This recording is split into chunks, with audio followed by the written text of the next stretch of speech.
Hello there, everybody. Welcome into this week's episode of Pick Up Sports Talk. I'm Spencer Stein. And I'm Brendan Schiffman. We have a ton to get to this week. Basketball, NBA basketball, NFL, college football, college basketball, much more. Yeah, we promised our bowl predictions last week. We're not going to get to those. We decided to do a whole special. That'll include every bowl game from, the Idaho Potato Bowl all the way to the Rose Bowl. To the Barstool Sports Bowl. Oh, of course, the Arizona Bowl. Yes, the Arizona Bowl. But let's just get started with the biggest news in sports right now. Might not actually be, but it kind of feels like it with everything going on. Steph Curry set the three-point record last night. Yep. Let's just start with just an homage to him. How much has he changed the game? Well, he passed Ray Allen. Reggie Miller's the third guy on the list. And the three-pointer has been shot 40% more in the NBA since Curry entered the league. That's shocking. It's not solely because of him. It's a whole movement. Everyone realizes, threes are better than twos. But Curry's been the face of this movement. He's been the best shooter. And it's time to start asking, is he the face of this basketball generation? I think it's still obviously LeBron from the past. But going forward, he could take that torch. And I think this season is the turning point where the debate comes in. Where is it Steph or KD going to take that torch? KD's kind of old, so Steph. So you could say it's going to be Giannis. But right now, had Steph Curry been a little younger, been able to play longer, he's starting to become more of a face, I think, than LeBron. And I think that all reflects in him being the face of the movement of the three-pointer. Mm-hmm. I was going to say, even 10 years ago when we first started playing basketball, no kids were really shooting threes. That was never a thought. Everyone kind of wanted to. But you get benched for some of the shots Curry shoots. Exactly. Even in the NBA. Now you look at 9-year-olds pulling up from half court. That's LaMelo. Largely has to do with Steph Curry. LaMelo was another kid that you saw almost be affected. And by I that. think LaMelo, by the way, is very influential to the kids movement because when we saw Curry start shooting when we saw Curry start shooting it from half court, NBA coaches started allowing their players to shoot. Kind of Harden came next, a lot of guys like that. With LaMelo, even with Curry, people in high school were like, "You're not Steph Curry. You're 12 years old, or you're 14 years old. Stop shooting from half court." Mm-hmm. And LaMelo's the first guy to dribble up, point, shoot from half court, and drain it. Yep. So it's really hey, if you have a freshman that could bang threes from half court, why not let him shoot it? So it really trickled down. It's LaMelo did that for high schoolers, but Curry's the face of it. Yeah, Curry's definitely the face of the movement. I personally think that the whole face of the league debate, I think that could really go any given way. I hate giving predictions on things like that because they never really turn out. There's always some variable I don't take into account. For example, an injury. Someone gets hurt, which leads to someone looking a lot better. For example, if Curry and LeBron both kind of fizzle out, which I doubt happens, it's going to either be KD or Giannis. I think the face of the league's got to be a Laker, always. I'm going to be completely honest. Started with Bill Russell, Celtic. Went Jerry West for a bit, Kareem, I'd say then Magic. Right, Jordan was the guy who took it. Jordan was the guy who kind of took it from Magic. After that, I think it went Kobe. We had a little bit of Shaq right into LeBron. Yeah. Obviously, LeBron's not face as a Laker. I truly think that Steph right now could be the face of the league, but as you said, going forward, it's probably going to be Giannis. As I say, it could go any which way. All I know is if the Bucks win again and win some more, it's going to be Giannis. He's an international star. Yeah. He represents a lot of what the league's about. I tell you, it's not going to be Zion. He looks awful. He's not returning. I think he fell asleep at a game the other night. He's the heaviest player in the NBA. I don't know what's good with him, but let's stay on Curry. Yep. Is this record unbreakable?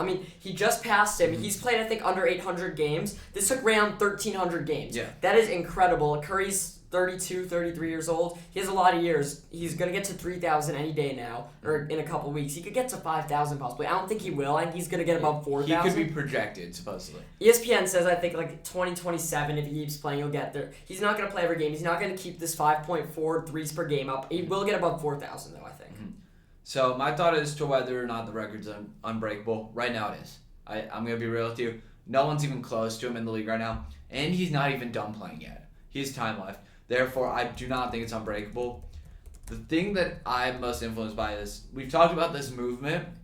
There's probably a third grader somewhere who can shoot the lights out. Oh, yeah. He could be the next guy. But I think the next guy's not in the league right now. Correct. I agree. I don't think there's anyone in the league right now who shoots it the way Curry does at the volume he does. This does not match in any world some baseball's records. I think baseball, I'm a huge baseball fan. I'm sad it's starting to lose traction. I think baseball is the best record historic sport. It's been going on the longest and has all these records that really have stayed the same forever and has nothing to do with the times. For example, Joe DiMaggio's 56-game hit streak is seen as the ultimate record in all sports, unbreakable. And I think you can't say, oh, it happened back then because it was 1956, and you can't say, oh, it'll be broken any day because it's 2021. I think it's just one of those records that it just happened to happen. If anything, it's harder to break now. Yeah, I think that's the thing. most records are either impossible to break now, like Wilt Chamberlain's 100 points, or they're going to be broken every year. Yeah. And I think Joe DiMaggio's one where it's not about the year, it's about the player. Exactly. And I don't know if Curry's is like that, but it is very unbreakable for basketball standards. I was going to say, it's not Wilt's record. I think at some point someone comes close, but I don't think we're seeing this anytime soon. I think Steph Curry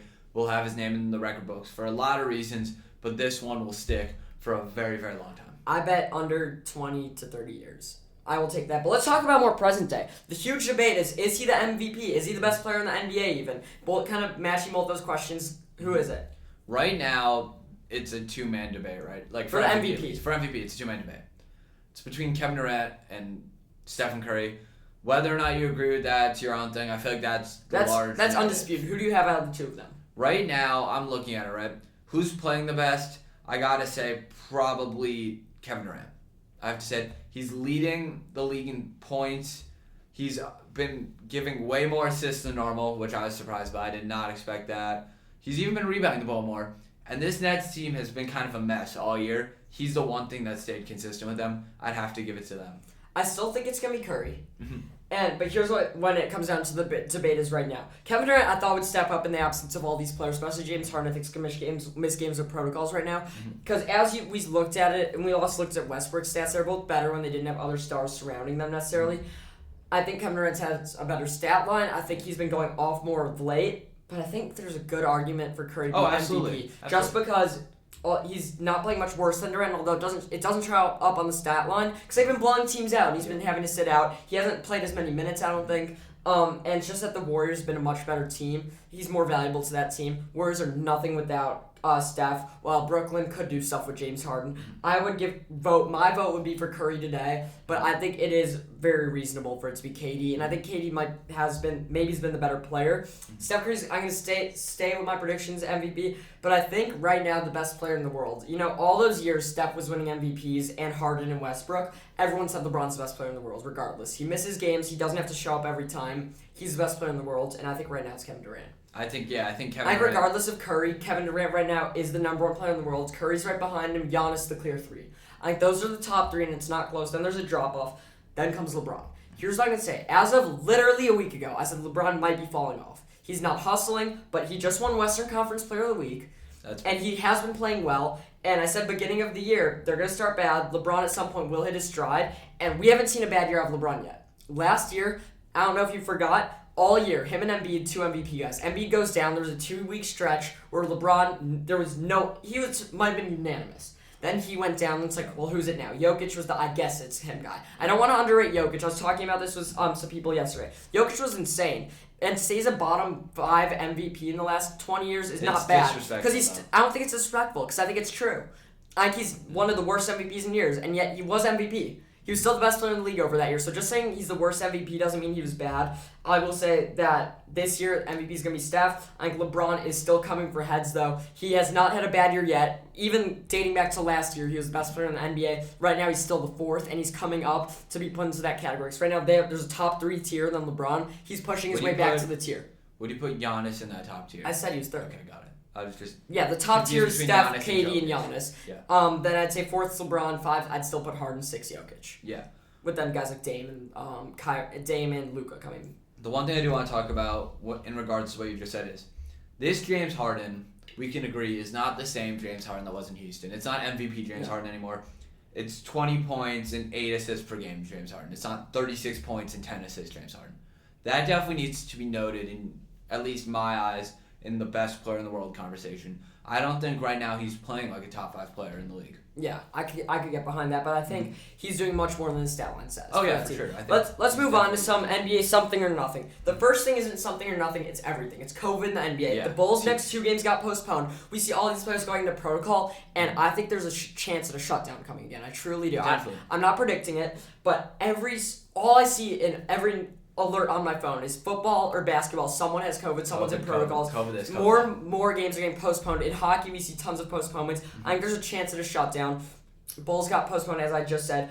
Tons of players are out. Brooklyn has it now. Kings, even the Lakers had practice canceled. We saw THT go into protocols. Too. Then we see, Giannis shut down. We see for the Lakers, THT gets it. Hour later, I see Dwight and Monk going to protocols. It's a trickle effect, Yep. and I think if enough teams get it, it could shut down. So this is the biggest storyline. It's going to cause a ripple in the entire league. And I texted you a few days ago when everything broke when they had down. 9 players in protocols, right when Elise Johnson went in. Yeah, and then like 5 minutes later, Zach LaVine went in. I texted Spencer. I was like, the Bulls need to start, or the NBA needs to postpone the Bulls games. And you were did like, say that. And you were like, that's kind of like a bad idea. It's just, what my opinion at the effect. time was like the Bulls have their own outbreak, Mm-hmm. and I don't think they should get bailed out for that. My opinion was that they don't want to reschedule all these other teams' games. Let the Bulls go put out their 10 players. But when I saw the Bulls would barely have 8 players, and other teams were getting up the hardship waiver, and they're spreading it, that's when I saw because more players were trickling in. It wasn't like a concentrated group. We saw Brooklyn last night have 8 active players. Yeah. I think that's not the issue. The issue is that spreads to other teams, and then all these other teams are doing it. If one team has an outbreak, and they can put 8 players on the floor, play them. But if you see all these teams getting it, and the Bulls putting in a new player every couple of hours, you can't put them on the floor. Yeah, exactly. Until things are sorted out. I think when the outbreak is still active, they're out. When you can control it, the tests are coming in negative for the guys that are on the floor, you're fine. It's the issue of contact tracing and who gets put in protocols. It should be a little bit more clear who's positive and who's just being contact traced. That's at least my opinion. I agree, and the NBA PA is working to get the protocols changed as of today. Let's get to real something or nothing. Kyrie, everyone's going crazy, laced up his shoes. Ooh, posted on his Instagram story a video of him putting his shoes on. What is this, something or nothing? It's somewhere between something and nothing. Come on. I'd say it's closer to nothing, to be honest with you. It's Kyrie putting on shoes.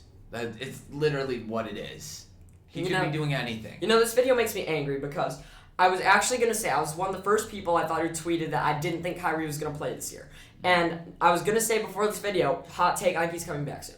There's starting to be murmurs around the organization. They want him back. They kind of need him back. Yeah. He wants to play. I don't think they're going to end up sorting it out with New York. I don't think he's going to get vaccinated. And I think everyone's talking about trading him. They're not trading him. First off, people are saying they should swap him for Dame. Portland's not doing that. They're not doing that. I think the best case scenario would be he ends up in Sacramento somehow. They have an abundance of talent. But people were saying that Sacramento should give up Davion Mitchell, Halliburton, and Hield for Kyrie. I wouldn't do that. That's their young core. But I think Kyrie lacing up his shoes is nothing. I think he might be coming back soon. My projected date, I genuinely think he will play a game in the NBA before February. But I want to see him come back so bad. I don't know if I do. I don't really have an opinion on that, but what I think is that lacing up his shoes has nothing to do with that. Yeah. So when he comes back in mid-January, don't attribute it to him lacing up his shoes. All I can say about that is I don't know if he's even still even allowed in the practice field. Like for all we know, he could have been. He's practicing. He's playing. For all we know, he could have been lacing up at the YMCA. That's true, but he's definitely been playing. It's just that he's not going to be allowed to play in the Barclays Center while away players can. I think it would be a bad decision by the Nets to say Kyrie can only play away games. I think that would just be stupid. That's just hurting. Let's move on to team something or nothing. I talked about Dame. Portland's 11-17. They're on a big skid. They just lost in overtime to Phoenix last night. It's 150% something. Yeah, I agree. We haven't seen a Dame Portland team this bad.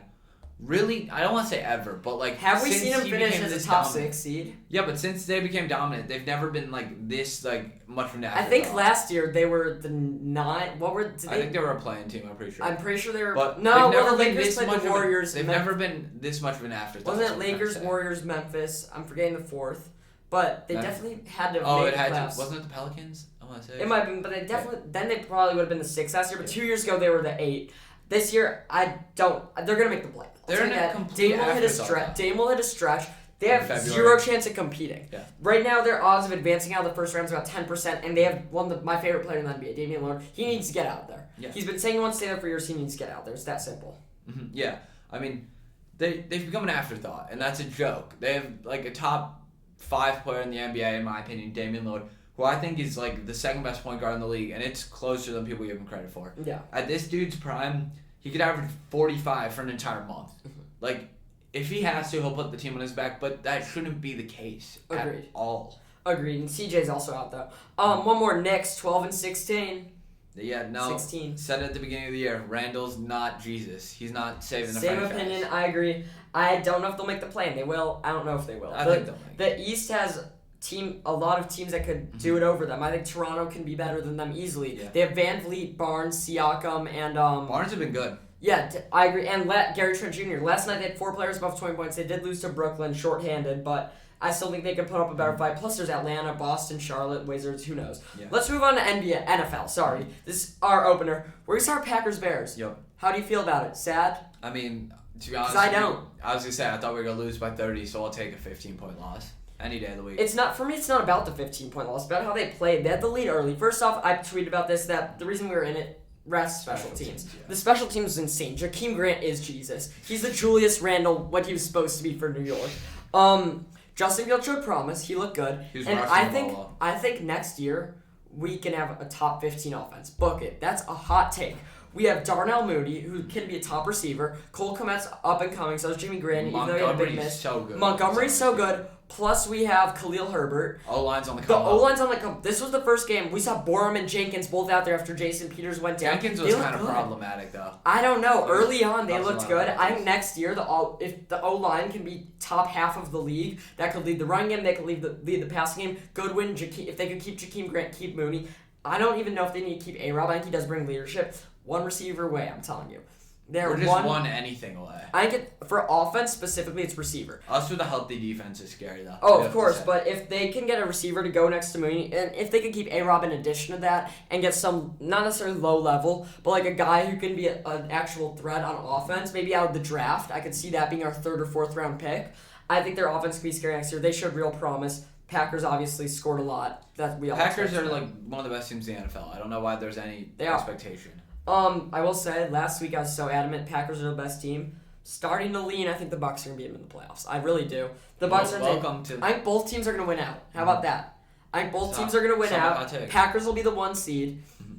It will be the Bucs who are going to beat them in the NFC Championship. And I see 3 possible teams make the Super Bowl. 2 of the Chiefs, Bucs, Packers. I don't see a world where that doesn't happen. I think the Chiefs are nearly a lock. Chiefs have been I don't see anyone beating them, and they're not beating. Mac Jones isn't beating them. No. Let's move on to the real games. Rams 30, Cardinals 23. Shocker. Yeah, no, I definitely. By the way, the Rams are another team that can threat. I don't see the Cardinals make it. I think the Rams ended they're my 3rd losing streak, right, or something like that. Yeah, I hated how they were looking. They were slipping. They figured it out.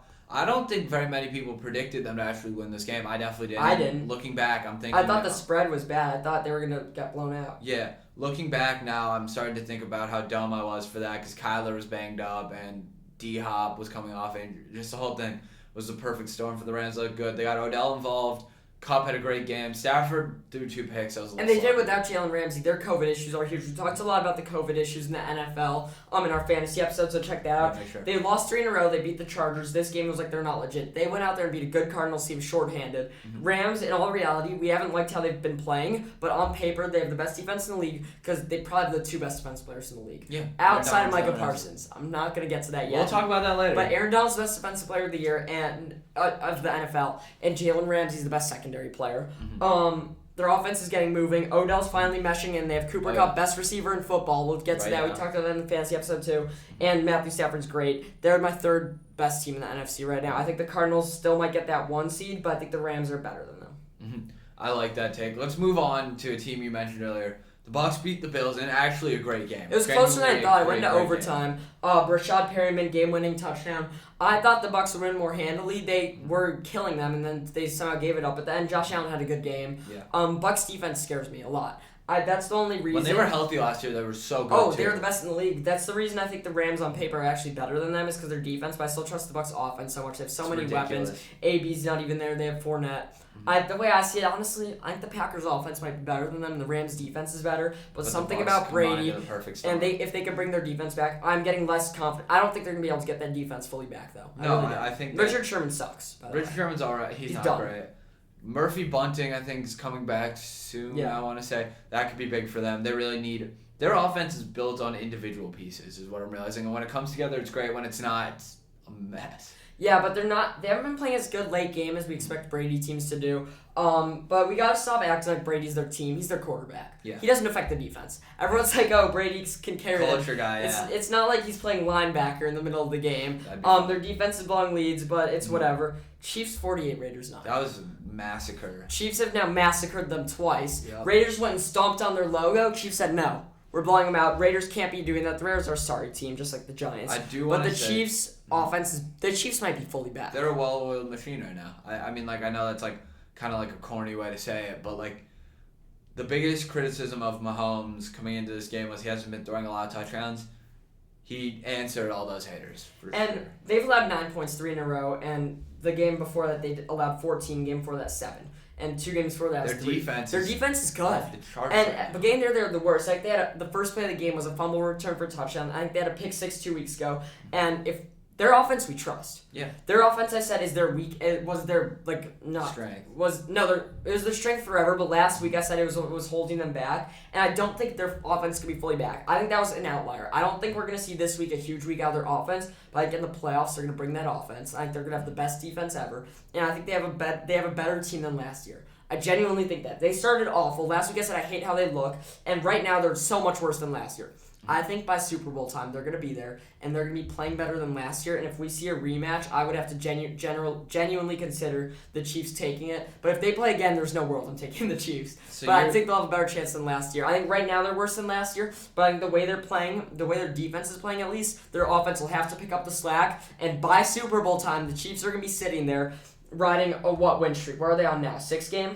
Right now they're riding a 6-game win streak. They have 4 left in the regular season. They'll have to win 2 playoff games. They'll be riding a 12-game win streak going into the Super Bowl, and we're going to say this team's unbeatable. And I don't see it now, It's going to happen. I slightly disagree. I just don't think that it all clicks like that perfect. I don't think it is now, but I think it will. Why not? I think there's What's going to fall off, the defense, or is the offense not going to come back? I think the defense. I think that they've been playing out of their mind, and I don't think we can expect them to be holding great teams to under 20 points a game. I don't see why not, though. They haven't allowed over 17 points since, week 4? Week 5. Tyrann Mathieu, insane. He's an all-pro. He's might be a Hall of Famer one day. Everything's clicking. They have a good pass rush now. I don't see why they can't keep forcing turnovers. I don't think they'll hold great teams under these points. I mean, the best team they've held really in check is the Cowboys. And come playoff time, that'll be hard, but not in the AFC. Like, who's that good in the AFC? No one. Patriots aren't going to score a lot on them. I think the AFC North is so weak. They have an easy-ish walk. Colts might be the second best team in the AFC. I genuinely Patriots bye week. I genuinely think the Colts are going to beat the Patriots this week, and they have the 3rd best team in the AFC. So right now you're basically saying that the Patriots bye week is... No. You're completely forgetting about, No, I just think playoff time, I think the Colts are the 3rd best team. I still put them behind the Patriots. I think the Colts have a matchup with the Chiefs better than the Patriots. Patriots maybe can shut down the offense, but they're not going to be able to score. Colts can run Jonathan Taylor down their throats and come up with some turnovers. Let's move on from that game. Vikings 36, Steelers 28. Great Thursday game. I loved it. Great Thursday. I loved it. Went down to the wire.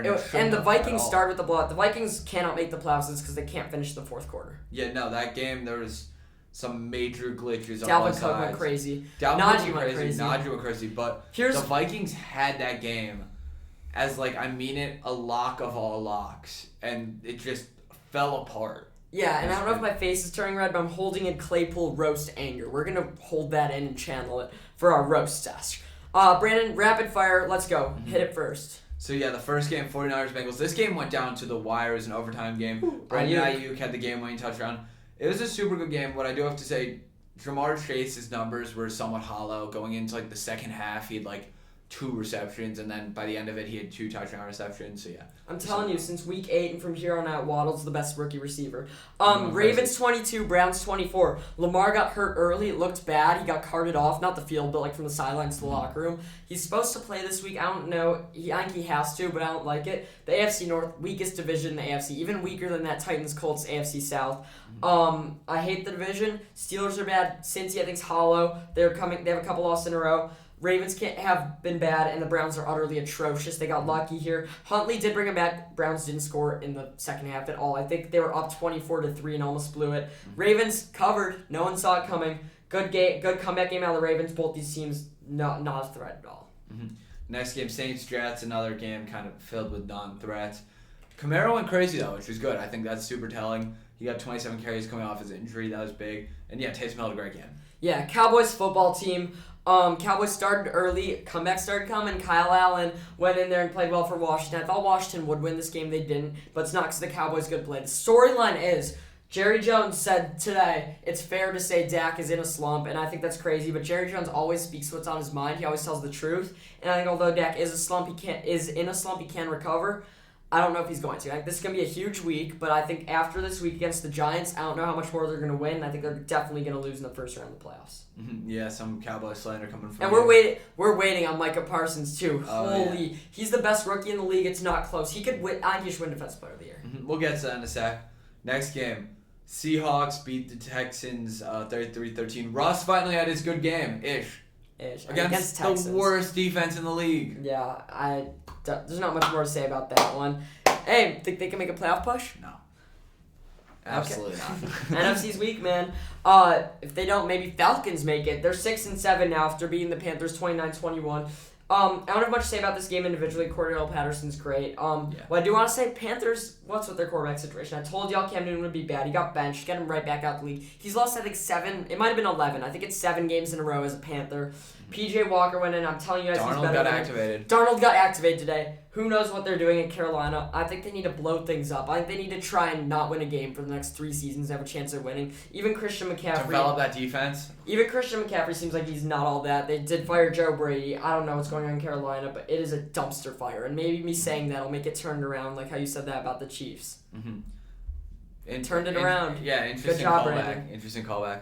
Next game, a game that had a lot more value. I think the Broncos beat the Lions 38-10. This game was to honor Demaryius Thomas, a former Broncos star wide receiver, one of my favorite players growing up. Great player. The Broncos absolutely just destroyed the Lions. It was a good game. They had a big pick six, and they put the ball on the 88 on the field to honor Demaryius Thomas. That was huge, and I feel like that was definitely a powerful moment. Yeah, that game was definitely for 88. Just that catch against Tebow was really the highlight of his career. I remember a lot of players by how they played in fantasy early on. That's a lot of my football memories. I remember I had him one year. That 1-2 punch with Emmanuel Sanders was special. Won that Super Bowl with Peyton, so we're heavy hearts for Demaryius Thomas. Let's get to our 30-second debates. So these are going to be really exciting. They're going to be quick, and they're going to be fiery. We're going to start with the tight end debate. We got to this a little in fantasy. Brandon, kick it off. Kelsey Kittle. I got to take Kittle right now. This is overall, I'm not just fantasy, this overall. Kittle is a much better blocker. Let's start with that. In the open field, I'd say they're even for yards after catch. My one thing I think Kelsey has over him is route running and maybe catching. And health. Physically catching. Health, I don't think is a factor in this. I'm just saying when they're both healthy, I would rather have Kittle on my team. Yeah, you could say all that about Kittle's blocking and all that, and I think if I had to draft one of them today, if it wasn't for Kittle's health, I'd take him. But Kelsey's special. Kelsey's had a few bad... Kelsey's had a few bad games, but he's, as you said in the fantasy episode, led fantasy points for tight ends 5 years in a row. I'm talking about all football, not just fantasy football. I know, that's part of it. He's been the best tight end in fantasy every year for 5 straight years, and his fantasy points are my evidence. But that's my argument, and I think general managers benefiting from Travis Kelce's fantasy production. That's my argument, Brandon. Fantasy points come from getting yards, catches, and touchdowns. I'm saying that he's had... Fantasy points doesn't mean fantasy points. It means he's had the most touchdowns, receptions, all that stuff. Because I don't right now have the stats in front of me of how many yards, catches, and touchdowns he's had. But he's been the most productive tight end in football for 5 straight years. That's what I'm saying. He's been the most productive guy. He might not be the best blocker, but he's a better tight end, route runner, catcher than Kittle. And Kittle's right there, but Kittle's more injury prone. He might be a better blocker. I'd still take Kelsey so close. I think Kittle also, though... I think Kittle right now has more of a role in his offense than Kelsey. I think Kittle's getting a lot. Yeah, because Kelsey's in an offense with Tyreek Hill. What I'm saying is Kittle's impact is much greater on the team. What does that have to do with anything? It's more important. He's valuable. He's more valuable to his franchise. But no, who's better is the argument. And I'd say it's very close. Kittle's younger, and Kittle's a better blocker. But Kelsey is better at route running, catching, and he's doing all this on a team with Tyreek Hill. But what I'm saying is you're generalizing a bunch of things. Kittle's what am I better generalizing? Overall, like the whole blocking thing. Kittle is much more versatile, I'd say, in an offense, personally. Why? Because he can block. You just said he can run routes. Okay, that's all. Wait, what's more than that? Blocking and running routes. What more do you say? Catching the ball. Kelsey's better at catching the ball. After catch, I take Kittle. After the catch, I take Kittle. Why? Because he's more athletic and he's faster. No, he's not. He's not faster than Kelsey. Kelsey catches the ball, runs downfield, jumps over guys. You don't see that? I'm telling you, Kittle is faster than Kelsey. I'll check 40 times. Why does Kelsey get all these screens? You don't see Kittle getting screens. Because it's the role he has in his offense. I'm telling you that. Yeah, his role... Kittle's blocking for the screen, guys. Yeah, Tyreek Hill gets screens too. It's that they make sure to work him in. Kelsey's doing all this stuff on an offense with Tyreek Hill and Patrick Mahomes. Kittle's more valuable. It's because Kittle's the best player in the team. If you switch Kittle and Kelsey would be doing the same thing. And you can't tell me I'm wrong about that. I mean, I'm not saying you're wrong. What I am saying, though, is I think that Kittle makes his team much better than Kelsey makes his. Yeah, because Kelsey's on a better team. Like, Brandon, doesn't matter. if LeBron was on the Cavs right now... more to his team than Kelsey does. That's zero relevance. Yes, it does. Why? It has complete relevance. What does that have to do with Because it shows who's better and who's not. What? I'm so angry. That shows who's more valuable to their team. If you switched Kelsey and Kittle, Kelsey would bring just as much value to the Niners. Am I wrong? Just yes or no? I don't think so because he doesn't block. All he does is catch the ball. All you're doing is talking about blocking. And you can't say he can't block. He's more versatile, I'm telling you that. Okay, Kelsey's a little bit of a worse blocker than Kittle, but not by much. It's not even close. It's not even Says close. who? Says everyone. When you watch Kelsey block, that's because they don't run the ball much. Watch the tape. Kelsey's a better route runner. Spencer, watch the tape. Okay, what do you value more out of a tight end? Route running and catching or blocking? Catching, but and Kelsey's better than that. It's all I'm gonna say I want last point. You can say that Kittle is more valuable to his team, but that's because his team's worse. It's like saying LeBron is worse than Colin Sexton. I mean, not exactly, but if LeBron went to the Cavs, he would be so much more valuable to that team than he is with the Lakers. The Lakers have AD. Same situation. They have a top 3 wide receiver in football and the best quarterback in football, right after Rodgers and Brady, I'd say. The Niners have nothing. If you switch their teams, Kelsey would be even more valuable to the Niners than Kittle is. Let's move on. Think about how ridiculous Kittle would make their offense, though. The Chiefs? Yeah, It'd be I the think same. he opens up so much. Why? Why? Because of his versatility. Okay, I'm not. All you're about talking about with versatility, what's your definition of versatility? He can do literally anything on the field. Your definition of anything is blocking and route running. And Kelsey's a better route runner, and the Chiefs don't need blocking. The Chiefs can run the ball, and it's not pass blocking. Kittle's not a pass blocking tight end. He's a run blocking tight end. He can pass block, though. So can Kelsey. The whole thing is the Chiefs need route runners to open up the field more than blockers. Kelsey is a better fit for the Chiefs, and he would be a better fit for the Niners. Let's look at this mathematically here. If Kittle out of tight ends is a 10 at pass blocking, we don't need to numerate this. Let's do it. Why? Kelsey's probably a 7, whereas with route running and catching, Kelsey's an 8. Yeah. Kittle's probably a 9 or an 8. Yeah, but my point is that that's much more important. And in the Chiefs' offense, they don't need Kelsey doesn't block often. They don't need guys. If he had to block, he could. I don't think he'd be as good as Kittle. I don't even think he'd be close. Okay, but he's so much better of a route runner. That's the thing. I think it's closer though. I really do. Yeah, but it's more important. It's like saying someone's a better dunker than someone in the NBA, but it's like saying player A is a better dunker than player B, but player B is a better defender. Literally, it has no relevance. You're defying versatility. Kelsey's better. It's that simple. He's been better for longer. Yeah, because he's been in the league longer. He had more of a Kittle's offense from the Kittle's had more bad years than Kelsey. Has he? Because he's been hurt. So you're bringing injury proneness into a debate about who's better. You're making blocking much more important than it is. It is important for O linemen. Tight end, Brandon. Kelsey runs routes. I'd say on 80% of the plays. I can guarantee. Does he not? And 80%, both of them. Yeah. They run routes on 80% of the plays. 80% Kittle is more needs to be effective at blocking and all so these other Kelsey. things. He's not effective. When he needs to be. Blocking. Says who? Okay, next week come watch at me. The data. Literally watch the video. No, next week come at me. Next week we're running this back. Come at me with real takes, because right now you're just spewing things that aren't true. I'm not. Let's move on. How about Cup versus Adams? We already talked about. How about Cup versus Adams? We talked about this a little on fantasy episode. Just do your quick take. Oh yeah, Cup. Cup's been better this year fantasy-wise. Adams is significantly more talented and just better overall. I agree. I think Cup this year, right now, is the best receiver in football. He has more receptions. He has more touchdowns. He has more yards. Right now, he's doing more for his team than Adams is. Adams is better still. We can both agree on that. Micah Parsons. This one we can both agree on. He's insane. Yeah, he's ridiculous. He's the literally best rookie defender by far. I think he's the best rookie defender we've seen in years. Yes. He's playing as a pass. He's the best pass rusher right now, maybe in the league. After Aaron Donald, the way he's playing right now, and he's a linebacker. Yeah. Like off the ball when he's not blitzing, he's making plays. He can guard guys, and I think going forward, he's a top 3 guy. Absolutely. My top 3 guys going forward is defensively, at least out in secondary. Aaron Donald, Micah Parsons, Chase Young. I take Myles Garrett over him personally. Oh yeah, Myles Garrett. I would. I think Myles Garrett right now is the only guy I'd put as defensive player of the year above. Mike Parsons, my 5 would be TJ Watt. Playing ridiculously well though. Yeah. Deebo Samuel. What position is he? Right now they're playing him like a running back. I mean I can't sugarcoat it. He's gotten 1 reception in all the last 3 games. He's gotten 1 reception in the last 3 games, not combined. He's gotten 1 reception each of the games. I need to specify that. They're playing him like a running back, and to be honest with you, I think it does slightly hurt his value because he's so good in the open field and his yards after catch.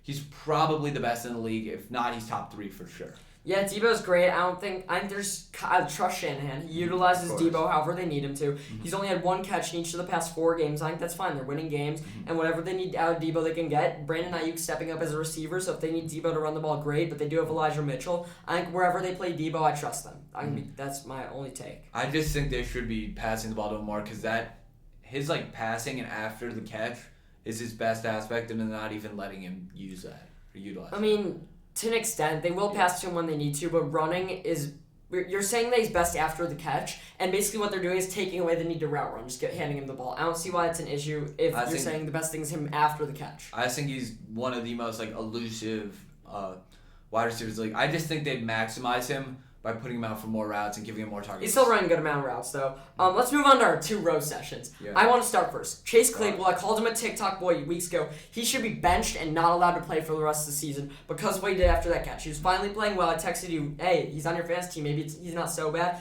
Catches the ball, does that. After first down, 23 seconds, no timeouts, lets the clock run. And then he blamed it on his O-lineman for knocking the ball out of his hands. I would say the O-lineman's definitely the reason they wasted much more time. Claypool was going to do his celebration, get the ball back. But the O-lineman did that as a response to Claypool's immaturity. Yeah. He's the least mature player in football. He's not. He should know the situation, and I'm all for celebrations. I've been a guy about exciting the NFL for a while. But when there's 23 seconds, you're trying to win the game. You can't waste those precious 3 seconds. You can't say they wasted then an extra 8 seconds because of the O-lineman. But he was only trying to help out the team from Claypool's immaturity. He needs to be benched, regardless of his play, and he needs to mature. I think the Steelers should... let me preface this. He's a great talent. I honestly think his potential is sky high. He's like a 6'6" receiver. He has very similar build to Calvin Johnson. Yeah. Weight, height. They called him Maple Megatron in high school. With that being said, he doesn't fit the Steelers culture at all. For that fact, I don't think anyone does on that team. Based on the fact, neither does Juju. Neither of them really work on that culture. The TikTok boys, get them out. Yeah. If I'm a Steelers fan, I want them out. I want a rapid, fast rebuild. I want this year to draft Kenny Pickett.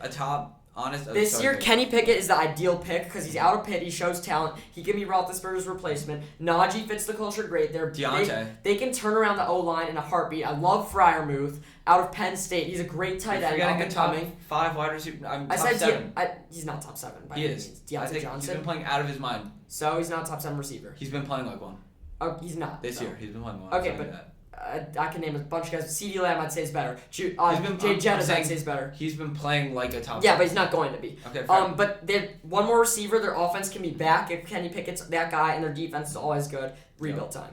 Yeah, I think I don't know if it's a rebuild they need. I just think they need to bring in a couple more pieces. I think they need a retool, not a rebuild. A retool. They need to retool their pieces. But they need to refurnish everything. I want to see Pickett to be the difference maker. Brandon, you could lead the Urban Meyer roast sesh. Yeah, I'm more than happy to do that. I talked about this a little bit on the fantasy episode. Urban Meyer is a bad football coach. Oh. He was a good college coach, and we'll talk about college later. Bad NFL coach? Bad NFL coach. Yes, that. He is leading the least productive... I'm a big culture guy. I always talk about culture with coaches. He's leading the worst culture in the NFL right now in Jacksonville. He's calling out assistant coaches for being losers when he's the head coach of a team with 2 wins. There's nothing good going on in that Jacksonville organization, and I think he's the reason for that, and he's the large reason. So I want to start by this. I think they should give him 1 more year. I think it'll look bad on them to fire him right away, and it could say they're not giving him a chance. I thought it was a bad hire from the jump. Yeah. He retired for a reason. He's retired twice now. He has now brought his college staff, and he's treating this like college. He had recruits in college. It was a different play style. It's like the Buccaneers, their first year. I think they had Coach McKay brought in the USC offense. They didn't win a game all year. You can't do that. Many college coaches don't work out in the NFL, and Urban Meyer's not fit for it, especially with all this he's saying. Saying his assistant coaches are losers. He got into it with Marvin Jones. He's not fit for this team. He's getting into it with his players now. It's ridiculous. I think T-Law is not going to be able to succeed until he goes. I think they need to give him 1 more year, sadly, just to, eat the punch. Maybe half an next season. But I think T-Law's not going to succeed. T-Law even said, bring James Robinson in, please. And I don't know why. Drafted ETN with their first-round pick. That was ridiculous. And now, even with him going down, James Robinson looked great when he played. Now he all of a sudden is not giving him the ball. I don't know what Urban Meyer's doing. Maybe he just wants that pick. But he's not making himself look good whatsoever. He's completely, in the past year... he's always been kind of controversial. He's an Ohio State coach. That kind of comes with it. Yeah. But in the past year, his reputation has plummeted. With all the controversy off the field, what happened in Columbus, now this, he's calling out players, he's getting into fights with his players, he's not listening to their franchise quarterback. I'm just so And they brought him in specifically to meet with T-Law and fuse with him. I thought it would have been better to bring Dabo, if any college coach. I want to get in one quick improvised 30-second by my part. Another Ohio State coach. There's rumblings the Bears want Ryan Day. I hate it. Hate it. He's been a coach for 3 years, a head coach for, I think, 3 years. He overtook one of the best programs, recruiting, and he hasn't even won a championship. Yeah. He won a playoff game with Justin Fields over Clemson, which was great. And I know they might want to bring him in just to match with Fields, but we see what Urban Meyer's doing. We got to learn from that. I know Justin Fields is the biggest, most important player in our organization, but that doesn't mean we should bring in a college coach because it's about more than football. If you could lure him to somehow be our quarterbacks coach, which you can't, then sure, but... Offensive coordinator, maybe. No, I would not want him even calling plays, but we need a real coach, and it can't be Nagy. We need to bring in an assistant coach who means business, because that's who the best coaches have been, these young assistants. I want Brian Daboll. I do not want Kellen Moore. People say they want Kellen Moore. I do not want him. I think he's too young, and he was not a great OC. He's only been an OC for 2 years. I don't love Dallas's offense. If I want a defensive coach, I'd love to have Dan Quinn, though. I think the guy's Daboll. Or also Raheem Morris would be a good defensive guy from the Rams. I think the guy should be Daboll, not Bieniemy, by the way. Bieniemy doesn't call plays, and the Chiefs' offense been meh. At this point, anyone's better than Nagy. I can't even name options. Just Urban Meyer would be worse. That is true. You know what? Let's move on to college football from this after all this college football talk. We're going to talk about, I said again, our bowls. We're going to have a huge bowl special. But this has been non-college football updates mid-season. Transfers are getting bigger and bigger every year. Number one guy, Quinn Ewers, went to Texas. What do you think about the move? I think it has potential to turn the program around. I think he's a good talent. I think it brings a lot of attention to the program, and I think that'll definitely help. I don't think him alone will turn the program around, but I think they now have some form of talent, some form of life. They have him, Bijan Robinson. Their defense and offense, neither of which has been good all year. They just need to do some work from the ground up, but I think this definitely does bring the attention they need back to Texas football. First off, Quinn Ewers is good. I don't understand. I don't love the full hype, but he was number one prospect. Yep. He's just going to go 1 year to the draft. Love Bijan Robinson. He's insane. I think he could be a Heisman winner next year.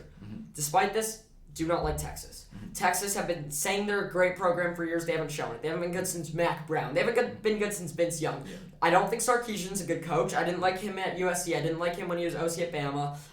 I didn't like him when he went and coached the Falcons in the Super Bowl for a game, I think. Or maybe he left. I don't remember. I don't love him as a coach. I don't think he's going to turn this around. And I think Texas as a program is not as good as Ewers could be. Maybe their offense could show up and be good. By the way, the Big 12's super weak. Yeah. So maybe they could surprise me. But as I said, if all goes well, they have a free walk to the Big 12 championship. But I do love Bijan, and Ewers is good. I think he's going to take his NIL money from being in the Longhorn State and go to the NFL, though. Yeah.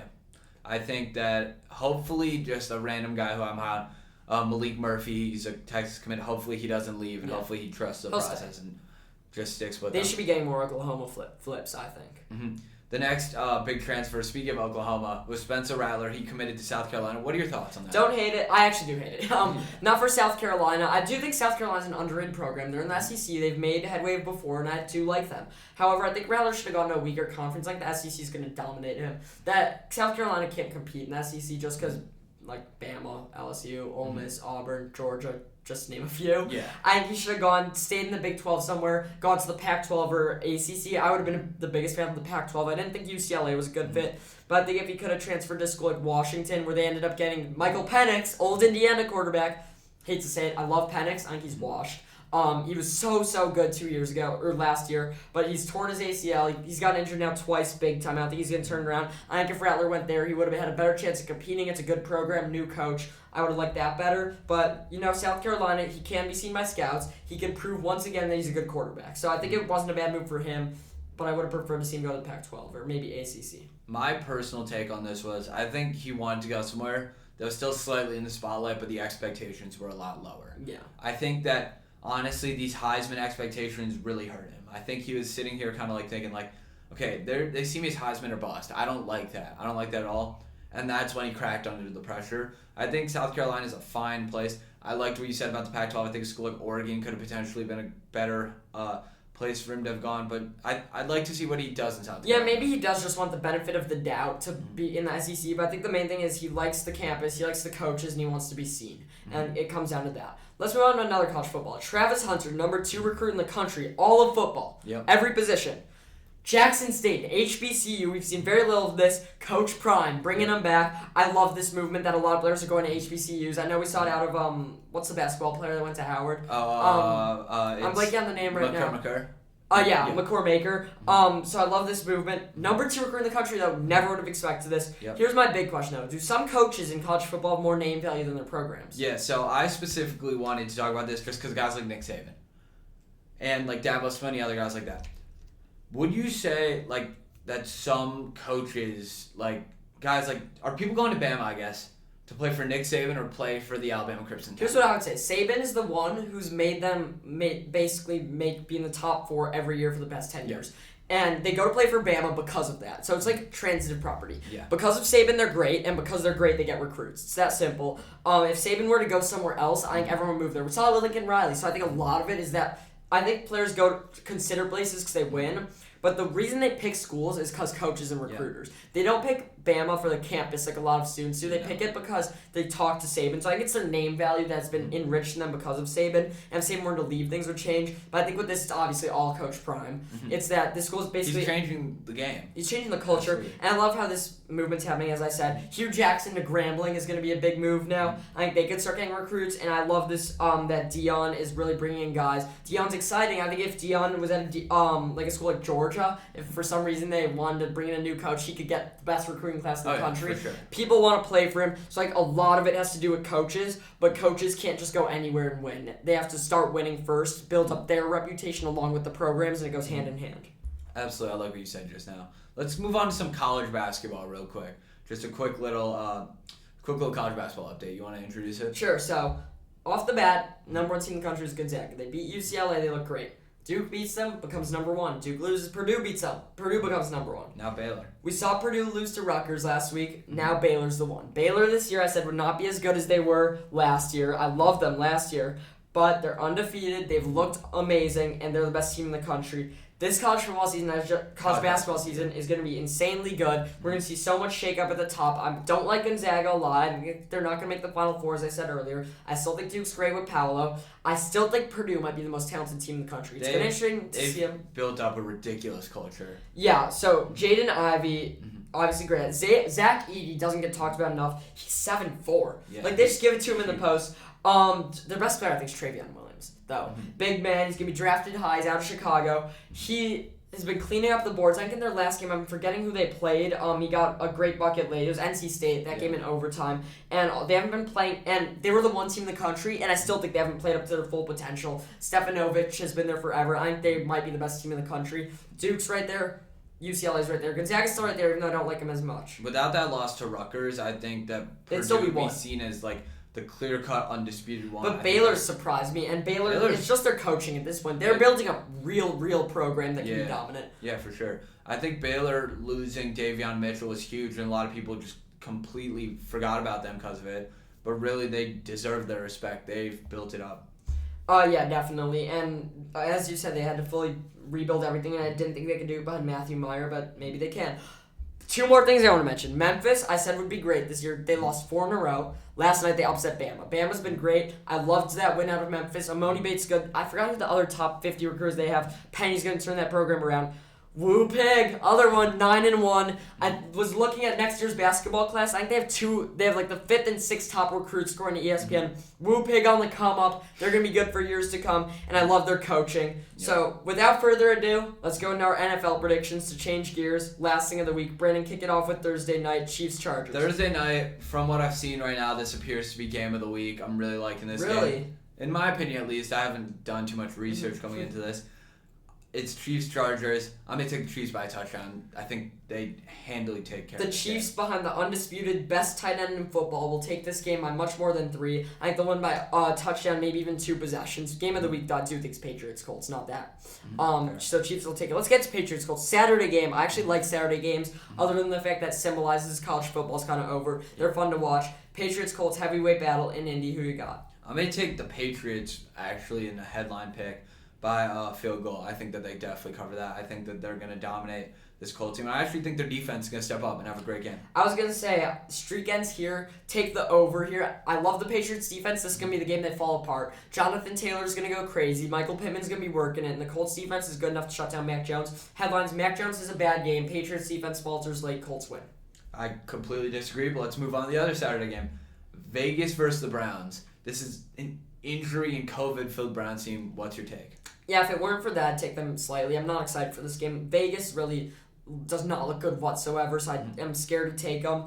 I don't know. Ground and pound game, I guess I'll take the Browns. It's lose-lose scenario. As I said, I'm also taking the Browns. Hammer the under in that game. It's 38.5. Under? I'm going to take the under in that game. I think that's the lowest under I've seen all year, except for that. Even that Buffalo-New England game, I think the under-over was about 40-something. 42, so, I think. I do not like that under pick with it being so low, but I do think it's going to be low scoring. Panthers-Bills, let's kick it off on Sunday. I'll take the Bills big time. The Panthers don't know who's playing at quarterback for them. I think the Bills are going to get this blowout at home by 17. I was going to say Bills by 14 here. They're going to take care of them for sure. Same scenario, I think Cardinals at Lions. Cardinals in Detroit and go beat them down without D-Hop. As I said in the fantasy episode, big AJ Green game's coming in. Cardinals by 20. I was going to say Cardinals by 16 or 17 here. Definitely, that's going to be not too fun to watch. Next game, Jets-Dolphins. I'm personally taking this one. I'm going to take Miami by 13. I think 2 is a huge game. Yeah, I'm so high on the Dolphins, but I feel like I picked 2 blowouts already. I'm going to say the Jets cover, I guess. They'll keep it within 9, but I do think the 2 has a big game, and they beat the Jets at home. Keep the streak alive. Or is the streak still alive? I think it is. Yeah. Cowboys at Giants, another blowout. What can I say? I'm not even going to tell you guys the score. I don't want Giants fans to get even more mad at me. Sorry, team. Cowboys, last win of the season. Not actually. I don't beat the Eagles in football team, but they're not going to beat the Cardinals, and they're not going to win the playoffs. Cowboys big. I'm gonna take the Cowboys by like 17 here. I think that's a blowout. I think Dak figures it out. This is going to be the team they figure it out against. Yeah, hopefully. And with the 2 teams that are in their division, they'll be playing soon. Washington at the Eagles. Eagles are favored big time. I don't know. I didn't like what I saw out of Washington last week, but I think Jalen Hurts isn't going to have a great game either. I will take the Eagles still just because they're at home. Closer game than you think, though, by 4. Yeah, I was going to say, I think this is going to be a close game. I think Washington actually has upset potential, but I'm going to take the Eagles by 3. I think that the Eagles find a way to pull it off. Yeah, I agree. Titans at Steelers, I almost want to go with the upset pick. The Steelers have let me down all year long, though. I really hate them. I will shockingly go with the Steelers at home, though, just because I don't love the Titans' offense, and I think Najee is so dominant that he will win them the game late, especially, you talked about Deontay Johnson. I said he wasn't a top 7 receiver, but he's still great. I may have to take the Titans, not by 1.5, though. I'm going to take the Titans by like 10. I think that they handily take care of this team. You think they could stop Najee, though? I think that they'll find a way, and I think offensively something's going to click for them. I could see you saying they're going to win a blowout, but I can't see any world where they stop Najee.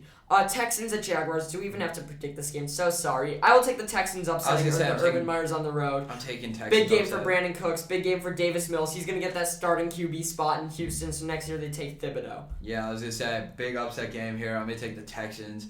This game, I actually am feeling the under again. I know I'm like picking these crazy low unders, but I feel like this could be a pretty boring week of offense. Yeah, a lot of big spread games, but this one isn't. Bengals-Broncos. Bengals have looked awful. I don't like the Broncos at all either. Somehow these teams have the same record. I'll take the Bengals going in, winning on the road. As I say, I'm going to take the upset pick and take the Bengals here. I think they win handily. I think they've looked sorry. I think they win by neither of these teams will make the playoffs. I'll tell you that much. Falcons at Niners. I think even though the Falcons are 6-7 and they are a little underrated, the Niners have been a better team. They've figured things out with Ayuk. Debo's knows his role. They have Elijah Mitchell. I think they're going to win big at home by 8. Yeah, I personally think that the Niners at home, like you said, take this game. I'm going to take them by 14, though. I think that they take care of this. Falcons defense is pretty sorry. Next game I want to get to, NFC West interdivisional matchup, Seahawks Rams. I personally don't understand why the spread's 4.5. I think the spread could be 14.5, and I'd still consider it. No, not 14.5. That's an exaggeration. I will take the Rams by covering at home, just because I think, although Russell Wilson stepped it up a bit, the Rams have big COVID issues. That could be a reason. But the Rams' offense is going to be dominant again. We're going to see a big game from Cooper Kupp. They'll win by a touchdown at home. Packers at Ravens. I think the Packers win this game big time. I do not like what I've seen out of the Ravens. An injured Lamar. I think they played so terribly recently. That division's awful. Packers are still, the best team in football. Even though the Buccaneers might be my Super Bowl prediction, Packers are playing better as of now. Give me them big on the road. They're going to demoralize Baltimore. Take that game by 17. I was going to say Packers by 7 here. That's good game potential, though, if Lamar plays. That's going to be the unexpected blowout of the week. I like that, actually. And the Ravens are 5-1 at home. It's going to make them 5-2. Next game I want to get to, big primetime Sunday night game, Saints-Buccaneers.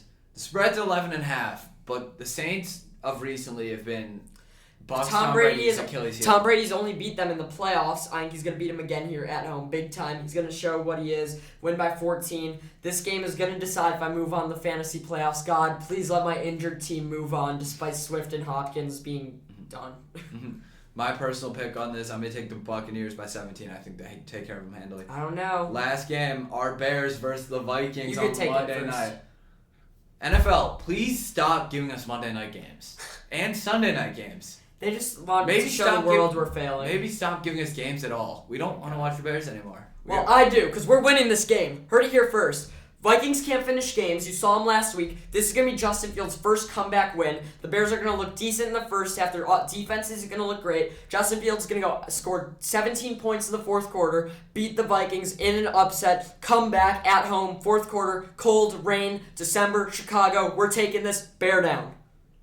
I love the enthusiasm here. You disagree. Be a hater. I do disagree. Be a hater, Brendan. That flag should be on my side. I personally Toxic hater. Love the Bears, but I honestly think Dalvin Cook and Justin Jefferson could combine for more yards of offense. We have Roquan than Smith. Our entire team. We have Roquan Smith, Eddie Jackson, Jalen Johnson, best corner in football. He shut down Adams. Shut him down. He's going to do the same to Jay Jettas. If they don't have Thielen, they're not taking this game. Bears are taking this at home. Kelsey's the best tight end in football. End it there. All right, Spence. Thank you for listening. Yeah, check out our fantasy episode and tune in next week. Me and Brent are bringing up stats. Kittle's not better. Kittle is better.